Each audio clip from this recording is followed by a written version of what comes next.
Hey everyone, I'm Vaibhav Singh from the Geostrata, and today I welcome you all to a very special interview with the Consul General of Italy, Mr. Alfonso Tagliaferri. So, sir, before we jump on to the intricacies of diplomacy, I would like to know how is the Indian summer treating you? Indian summer in Bangalore is very mild. I'm reading that in Delhi is about 49, 50 degrees. I'll need to go to Delhi on Monday, so I'm a little bracing for that. But in Bangalore, it's very pleasant. Truly, sir, I think Bangalore has one of the most pleasant weathers that the country has to offer. Even I Yeah. would have wished to be in Bangalore right now. So, coming on to the strong bilateral relations that India and Italy share right now, in what ways the Consulate General of Italy in Bangalore helping foster these ties, would you say, and like representing the broader Italy's interests in India? Yes, bilateral relations are clearly on a very high moment right now.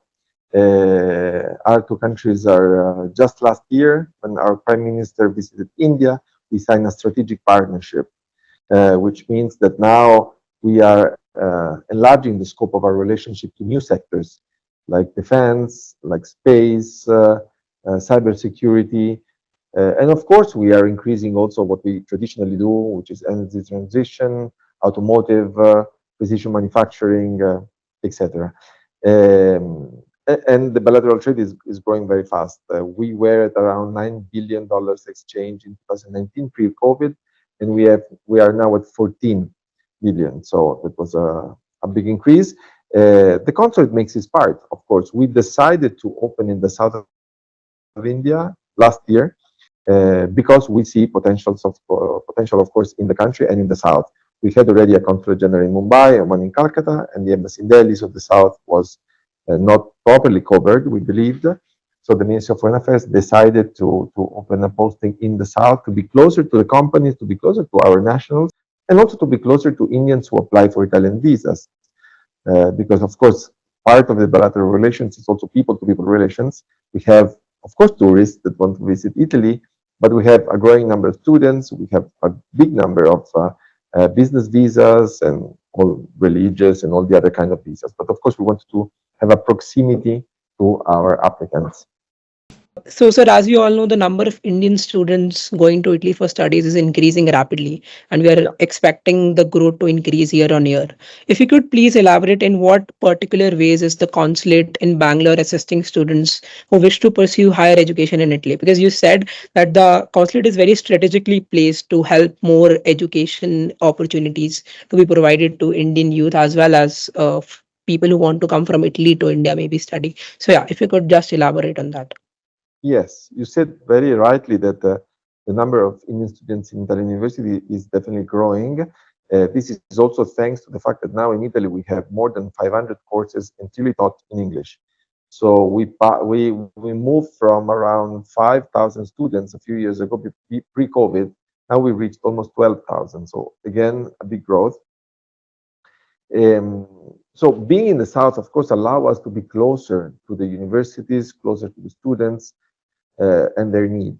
Uh, of course, we have to say that there is in a way, a limit to the number of visas we can process. This is a nascent consulate. We are still, let's say, quite small. So, as much as we would like to increase the number of visas, there is a physical limitation that we have. So, there is a bit of a waiting time.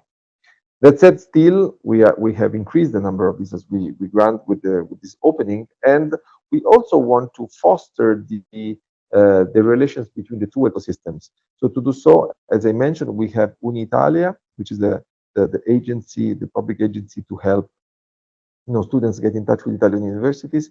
But also we organized already two fairs. This year will be the third in October, a study in Italy fair. Um, it's called IDOHE, Italy Days of Higher Education, in which first year 7 universities came from Italy. Second year 14 universities came from Italy. This year might be even more. And we have an unequal number of interests from local universities. And through this, we are, of course, having universities talk to each other. We have already signed 3 MOUs, actually fourth, was one last December, between different universities. And these MOUs help them to have a more direct connection in this way. And in general, Italian and Indian universities have also projects together that go either even beyond just the students' relationship. They do research together. We have a very strong cooperation between the Institute of Indian Institute of Science here in Bangalore, at least for what my jurisdiction is, of course, is represented in Delhi and Mumbai. We have, of course, many other things.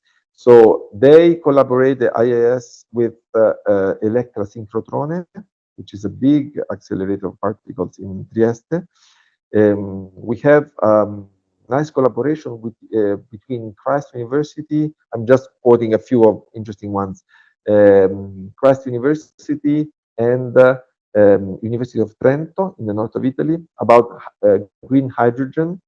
And I just yesterday received an update, and I'm trying to make a project to make this collaboration a little bit to have an outreach.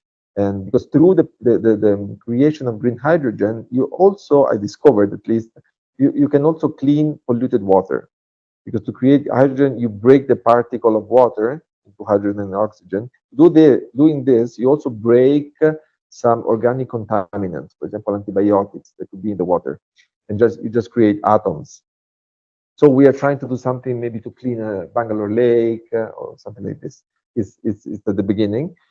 Then what to quote? For example, I mentioned in December the institute, the Technical Institute of Vellore in Tamil Nadu signed an agreement with Politorino in the broad spectrum, but mostly will focus on mathematics. So we have a different number of collaborations, and it's clearly on the growth. Mr. Tagliaferri, could you please elaborate on the presence of Italian firms or businesses operating within the consulate's jurisdictions and discuss like how the consulate is also helping a lot of Indian businesses who wish to expand to the Italian markets or set up their businesses there? Of course. We have here in our jurisdiction, which is Karnataka, Tamil Nadu, Telangana, and Andhra Pradesh, and Puducherry, around 180, 190 Italian companies, in between fully owned or joint venture. So, of course, we are here to support them through what I defined before, the Italian ecosystem.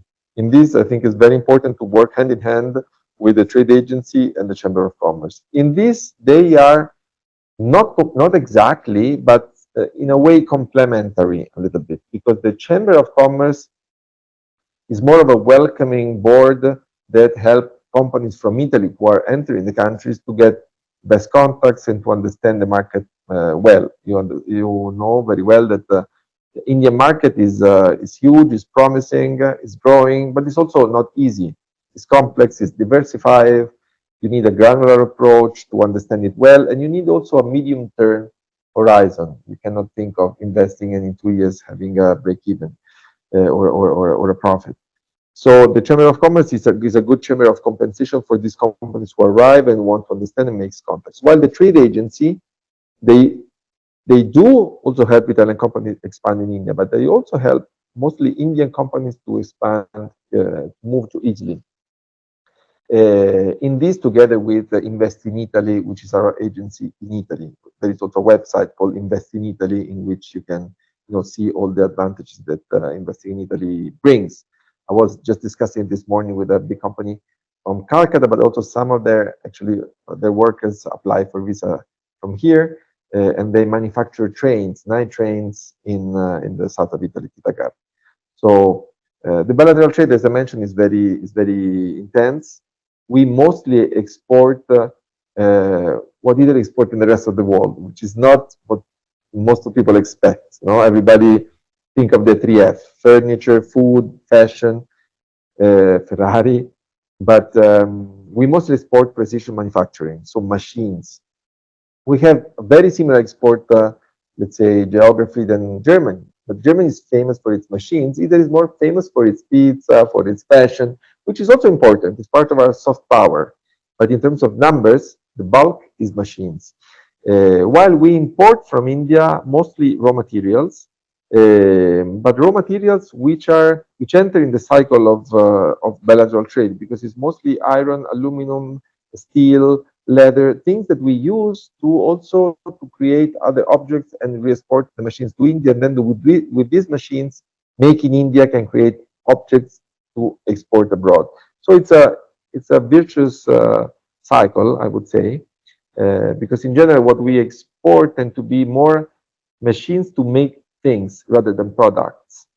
So with the textile machines that we sell to India, India produces textile that sent to the world, etc.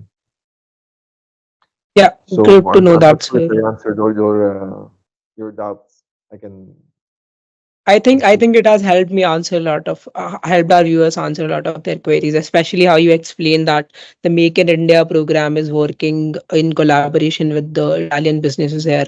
A lot of about how Italy is helping India source a lot of raw materials or machines, for example, to help aid in its manufacturing. So, to get a bird eyes views on everything, how would you describe the future of India-Italy bilateral relations? And like moreover, what opportunities do these developments provide for the youth of both the countries, India and Italy? How can the youth gain advantage from this growing bilateral relations? Well, definitely. I think there is a big scope in both directions. Of course, there is already more flow from India to Italy. So let's start on the other way around. I think that there is a big scope for Italian youth to explore India.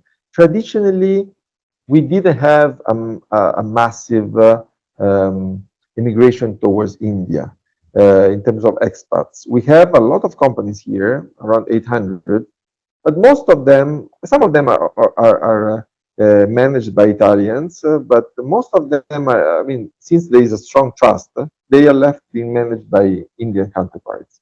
And in general, the immigration, the Italian community, not only Italian, I would say, in general, the Western expat community is not very big in India, maybe for many reasons that came to a probably some not very accurate perception that was particularly in the past. But this is changing and this is growing. So I see more and more Italians, young Italians, coming to India to try, particularly in the startup sector, but not only. On the other way around, the flow is already strong, and we are looking at increasing it. Many Indians may not know that Italy hosts the biggest Indian community in Europe, at least in the EU, because of course the biggest is in the UK, which unfortunately doesn't make part of the EU anymore. So we have around 200,000 Indians living in Italy, and this is growing. It's not chance that we just signed with India a mobility agreement, and this is the first agreement that Italy signed with any country.